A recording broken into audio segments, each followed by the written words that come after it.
All right, good morning, everyone. For our last special guest this week, we have Melissa Jane Rubin from our Compass, Florida office. And today she is going to discuss how to spend money in cost versus paycheck. So welcome, Melissa. Go ahead and take it away.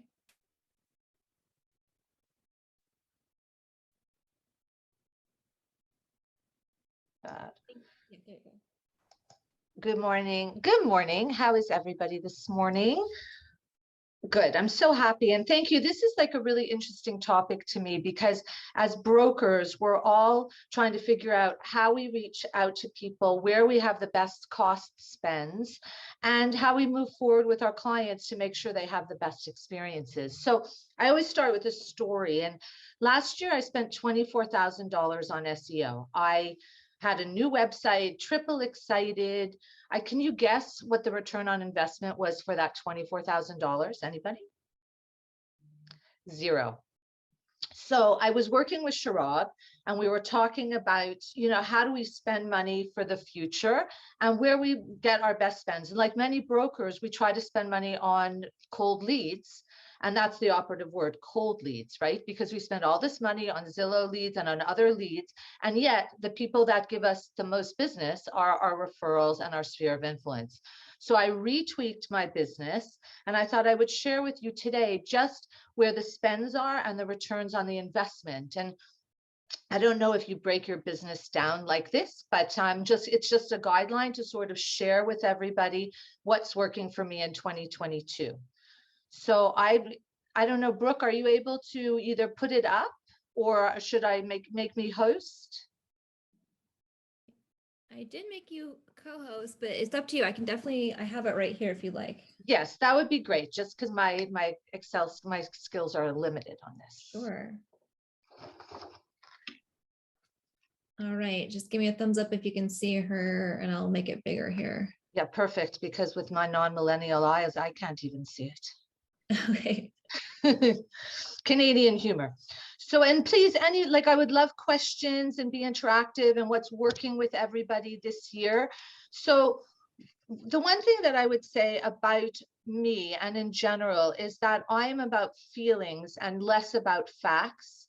And everything that we communicate with our clients is what we believe that it's interesting to them. It's not a one fit all situation. So we've broken our business down and every month we communicate in what we think is a way that will be effective to the clients. And I will tell you that I outsource all of my communication, and that includes all digital, all emails, and anything related to communication, letters, etc. I don't do any of it because it's not income producing and because I don't enjoy it. And I can't see anybody anymore. So I'm going to start. These are just some business segments so you can get a sense of it. So I belong to BNI, which is Business Network International. If anybody can get into a BNI network, the cost versus the income is so incredible, and the relationships that you build are incredible. I'm a 20-year member. It's a global business, and there are chapters all over the country and all over the world. So if you have an opportunity to be a broker within a BNI business, it's the best money that you can spend. And I don't know if anybody here is a BNI member. Maybe you can give me a heads up and see if anybody is.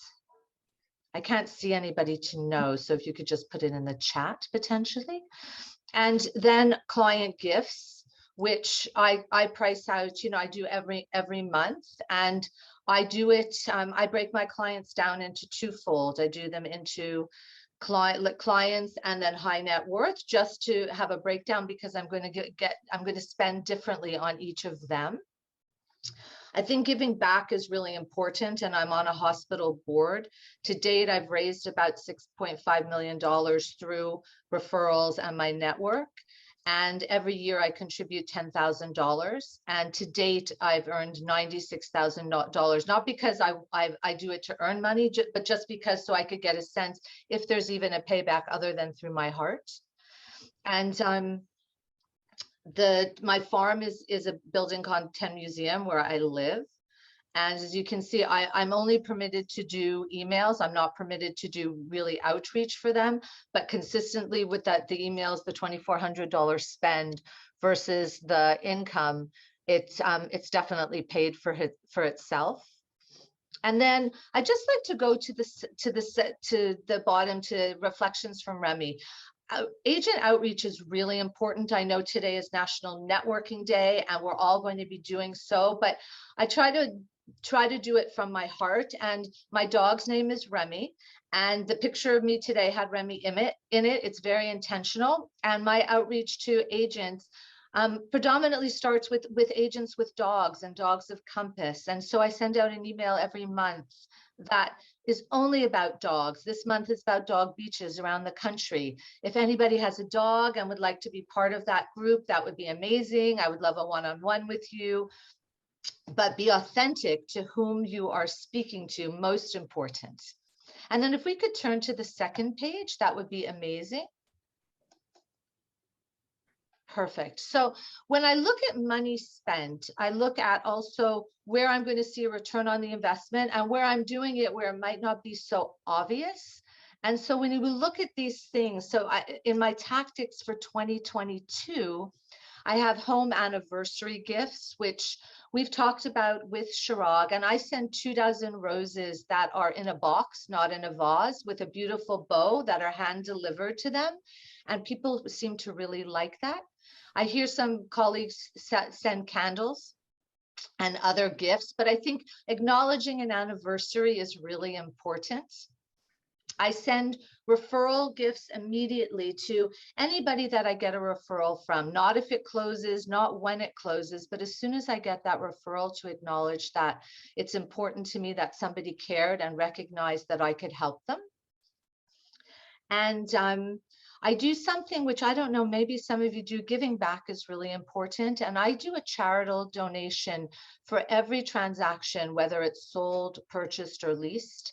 And we send out a card, but the charitable donation is to the client's choice of charity, not my choice. Again, it's all about the clients. And it seems to be very effective and people like it. And to date, I have all the cards, and we just, it's fun to see like where people's charities and where their hearts are. And we always want to support them. We send out birthday cards and anniversary cards that are custom made. And you can see that here. And one of the things, the new things for 2022 that we're doing is we're creating a gift for the buyers as soon as they come into our car and into our lives. Angela Swift actually talked about this many months ago, but ours consists of things that relate to Florida. We have sunscreen and lip balms because it's quite hot here. We have, we give them like some granola bars, some water. We had custom labels made for our water. And we created this year a buyer book, which, so when they go in, when they see the property, they can make notes. Do they like it? Do they not like it? Do they want to come back? What the date was? So they can keep it in their minds in one place. And that seems to be working. And I think the idea again about giving back is really important to our clients. And as Chirag talked about the 5, 4, 3, 2, 1, we're doing 4 events. This year, we haven't seen payback. The first was for children, and we did a food truck pancake event where we had custom coloring books made. Josh Muncie actually gave us the resource for that.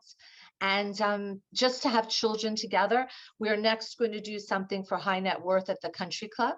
We're also doing a yappy hour for those dog parents and clients. And then we're looking for our 4th that to round out the year. But, you know, when we look at our business of where we spend our money, mostly what you can see is that we are getting a return on investment for everything. It's become very tactical and strategic. And anytime I get posed to ask the questions about, should we be advertising? Should we be doing this? It always goes back to the overall strategic, are we going to get the return on investment? And saying no as a broker is sometimes really hard because we want to do everything. But I would highly encourage you to just like break down your business, see where your business is coming from, whom do you have the most value from, and then from there, look at what you can do to make a difference in their lives. And it always comes back tenfold, no matter what. And I don't know, do you have any questions? Is something working well for you that you would like to share with the group? That would be amazing. Are you going to networking day today? Is this boring? Is there anything that I could share that you'd like to ask questions on how we run our business? I have a quick question for you. So I always do Mother's Day bouquets and stuff, but I like the home anniversary idea because I always flake on that. When you do birthday cards, you mail birthday cards and anniversary cards to them like a week before the given time. And how do you keep track of that? Do you use your CRM or do you have like a calendar on the wall? I have both. I have it in my CRM, but I also have an Excel spreadsheet, and I actually do it the last week of the month, and I send them all out for the first week of the month to make me more organized. And I had them made, and so the envelopes have my address, so it's a little more elegant, and I write a little note, but it just says like a saying on it. So everyone gets the same card and you just write a different saying on each one. It actually has the saying, and I just write a note. I write the date, and I'm like, so, you know, wishing you love or whatever is authentic. You change it every year, or is the same card year? No, I change it every year. I'm actually just changing them now. Okay, good. I think the more personal we can make our business, the more authentic we can do, the more people really know that we care about them. I think the better we all are, and we're not just the people that are looking to make money. You know, it's really like a relationship business. Oh my gosh, you're all so quiet today. Good morning, Melissa. Morning, Daniel. Act like we don't know each other. By the record, for the record, we are in the same team, but let's pretend we don't know each other and you were to onboard a new agent. How would you present your current marketing plan to this new agent, and would you give him or her a chance to bring his or her new ideas? Or would you just say, let's go by our plan, and then as we go, you can introduce new ideas? This is just for everyone's general knowledge. No, everybody's plan is their own plan. It's your vision for your business. And as a team leader, I'm here to really help you grow. And so I would want to know your breakdown of your business and what's important to you, and see how we plan that, and then monitor it as we do quarterly to make sure that it's successful for you and you're happy and you're growing. Awesome. Thank you. Yeah, this is everybody's journey. And it's, you know, we all have our own. If I can help anybody also, my background is fashion and planning and organization and business. If there's anybody that would want help, like just to talk and see how we can strategize your business, it would be a pleasure to do so. Oh my goodness, we're going to have the shortest class known to man today.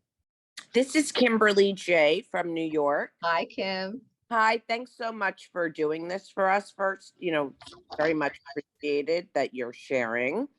Can you talk about the type of monies you spend for advertising with any of the Facebook or social media ads, and what that's done for you, if it's done anything?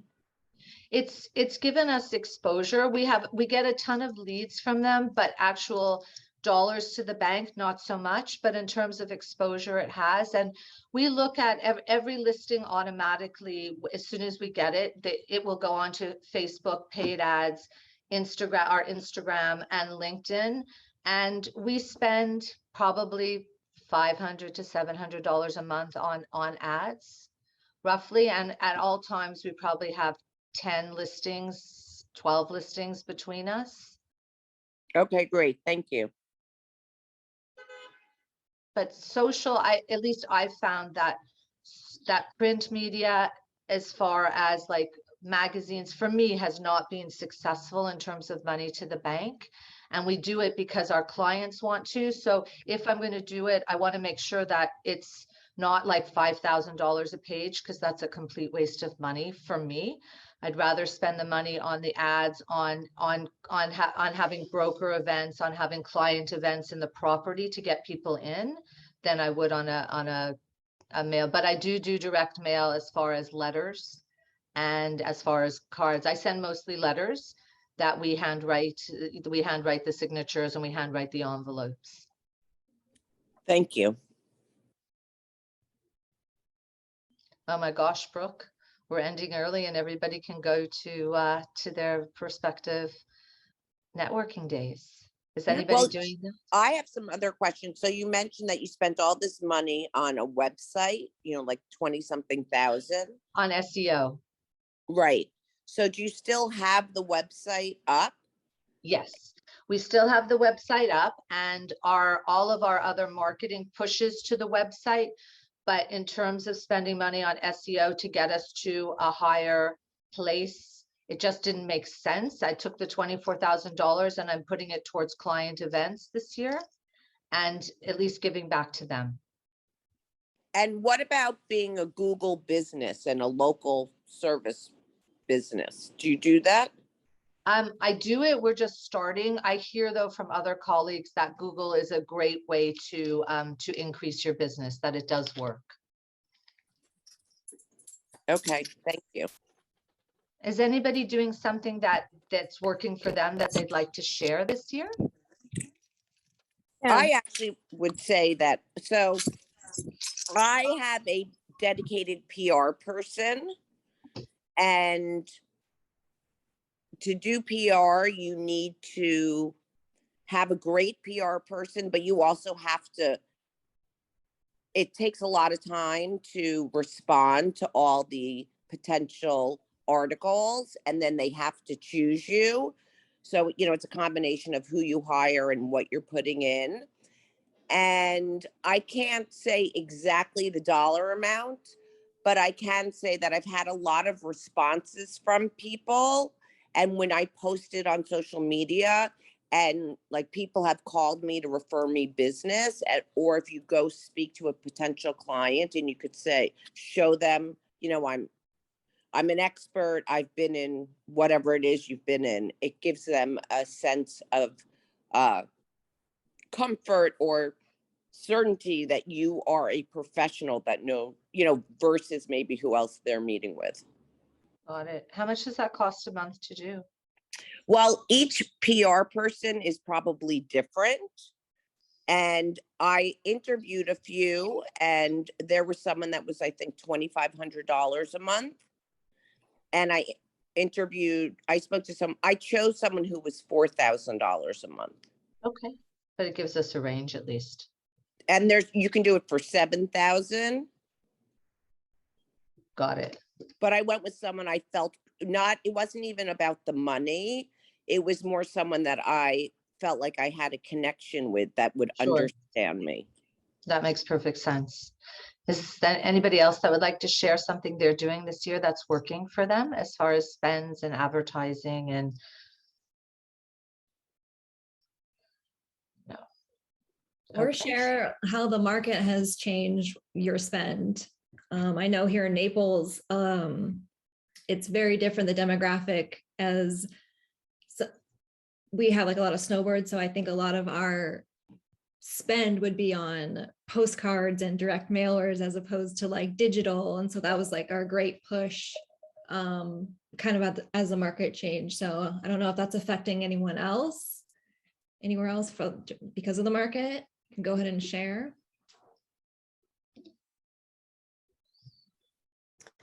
This is Rena from Washington, D.C., and our market has also changed pretty drastically in certain neighborhoods, with single family homes, older homes, established neighborhoods. I spent a lot of money over the years sponsoring various community events, and probably will not continue to do that. Haven't seen a huge return certainly over the pandemic. Same with direct mail, done direct mail for probably 15 years or so, and not really seeing the same return from that. So like you, I'm trying to focus more on past clients and repeat and referral business, which I really have never paid that much attention to. So your presentation is super helpful. Thank you. Oh my God, thank you so much. Yeah, I think it's just natural. We're always trying to find something new as opposed to like going to basics and saying like where we are, what's helped us. And I don't know if any of you actually monetize each of your clients.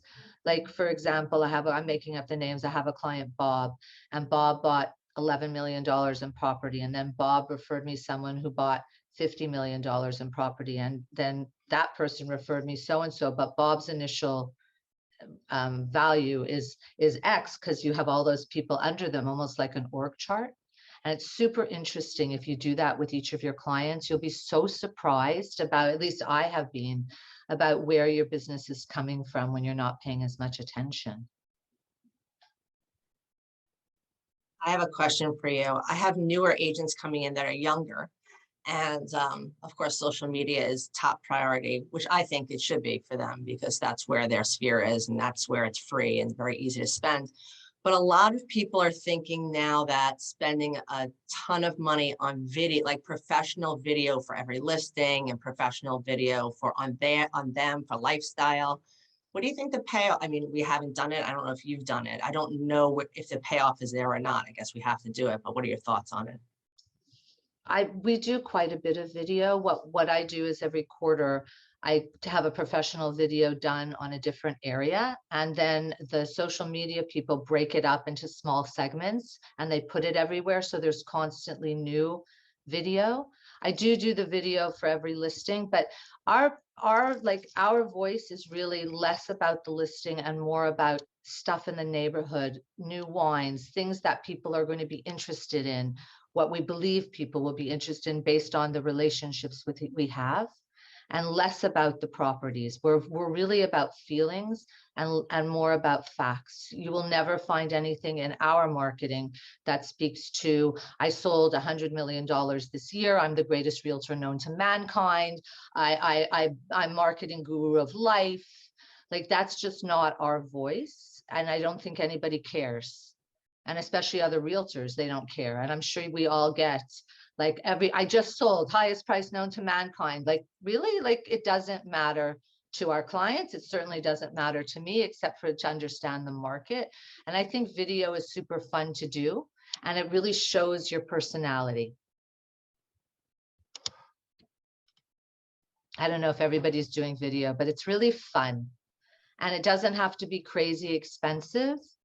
You can have a video can be $1,200 to $1,800. Many of you have marketing budgets and that will cover the marketing budget. And I just think it shows your personality. And as it was just said, we resonate, as Regina said, you know, people resonate with each other. So to be able to see your personality, Corey, I think that would be really fun. And Melissa, to Corey's point, how many encounters have you had with new clients where they come up to you and they say, you know what, I loved your video about Coconut Grove and therefore it inspired me to reach out to you? Or it just comes up with like, how does it come up in conversations? I think it's, I mean, for my, like people that may know will like text me or email me and say, oh, we just saw you on this. It was great, so informative. Can I quantify it to business? Not so much. But I think it's part of doing our business. There's always a cost to doing business. And I feel like all of the social media, all of the branding, all of this stuff is our cost to making sure we build our, people get to know us and will want to work with us. Good question, Daniel. Anybody else? I know we have 6 minutes and then everybody's off, I'm sure, to networking. I think Lee and Darlene, do you still have a question? You have your hand raised. Hey there, I forgot I did that. I think it's kind of back to what you all were talking about, just ideas of just something that worked well for us that we're starting to do more of is having client parties. And I've never really done that before Compass. So it's really been eye-opening. And, you know, Chirag's like, we need to do at least 2 a year. So anyway, we've always done something for the holidays and having people over to our our own home, which was a little intimidating at first, but it's been lovely, and it's showing people, like kind of we're all talking about, people really getting to know us. And then this summer, well, this fall, this spring, I guess it was like March, we did it here in Atlanta and the weather was nice. We had a taco truck and invited neighbors as well as clients.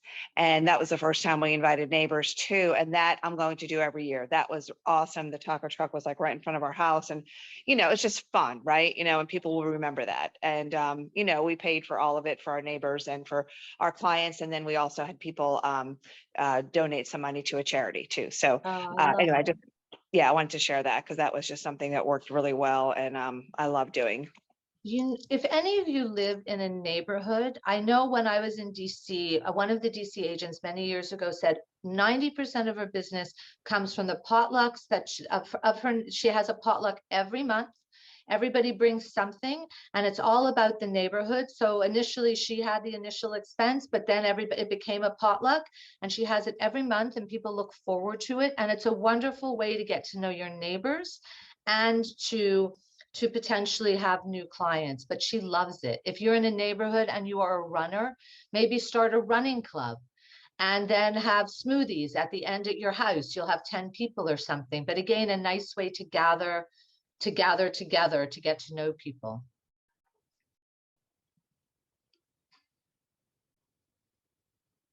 That was a great idea. I have to tell you, the food truck thing is great. But neighbors want to be with neighbors, and neighbors, I think, want to help neighbors ultimately. So if you're in a neighborhood where it's conducive, it's a great idea.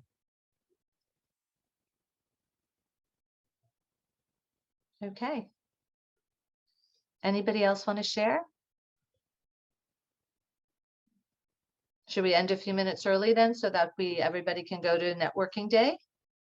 Yeah. All right. Well, Melissa, thank you so much for your time. This is really great. And It was if so anyone has fun. any questions, you can always email us and we can relay, or if Melissa, you want to put your email in the chat. Sure. But anything I can ever do, it's such a pleasure. And it's really fun to collaborate. If any of you have dogs, I would love to share Remy and Rosé with you. And reflections from Remy. My email is in the chat. Anything you need, it's always a pleasure. All right, And everyone. have a beautiful day. Enjoy networking day. Bye, everybody. See you.